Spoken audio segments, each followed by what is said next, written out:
hands together for one of Wayward's finest, Esther Coker, ladies and gentlemen. Hey guys, thanks for being back to me tonight. So I have this thing about sex and food, and that I don't really like eating dinner before sex on date night. Some people think it's kind of weird, but it's kind of like not wanting to have a big meal before a workout, you know? Like, I don't want to be bloated, I don't want to be gassy. Like, performance is never great on a full stomach, right?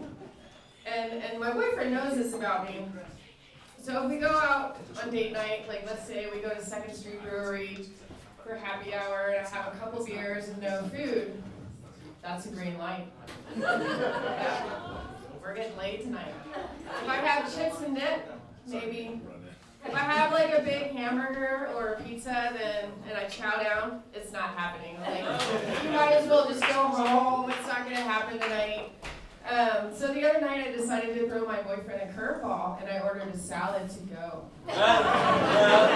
And you should have seen the look on his face. Like, I could see the wheels turning in his head. Like, well, she ordered food, but she ordered it to go, and then she didn't order a meal. She just ordered a salad. So I can get lucky tonight or not. Like, I don't know. I noticed there's a big difference between dating in your 20s and your 30s. At least for me, like when I was in my 20s, I was such a sucker. I was like, oh, you're dark and mysterious and lonely and needy and sad. Like, let's talk about it over a beer. Like, can I buy you dinner? Can I give you a massage? What can I do to make you feel better? I was like such a doormat. Like, I just wanted to be liked, right? Now that I'm in my 30s, I'm like, can we talk about your existential crisis while we gravel my driveway? Can we talk about your daddy issues while we shovel rocks at the same time? I really just want your pickup truck. Can we talk about how your ex-wife traumatized you on the way to the dump? Could be cathartic. So I think Geminis get a bad reputation for being two-faced, you know, the twin sign.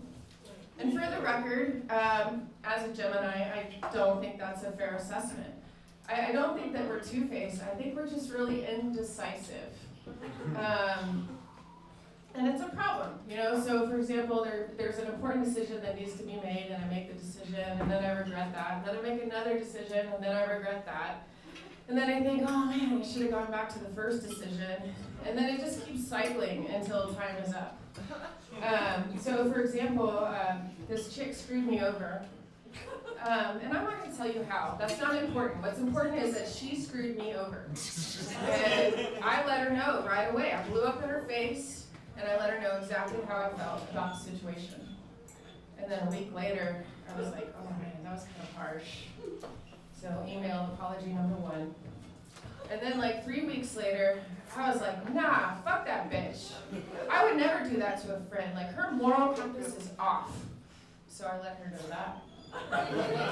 And then like a week later, I smoked a joint, and I was like, ooh, maybe I shouldn't have said it like that. You know, like I don't regret what I said, but maybe like the way I said it. So email apology number 2. The point is that clearly I was indecisive about whether or not I wanted to forgive this lady in my life. It had nothing to do with being two-faced. I really don't appreciate the Dr. Jekyll and Mr. Hyde references, and I think I speak for all Geminis when I say this. Thank you.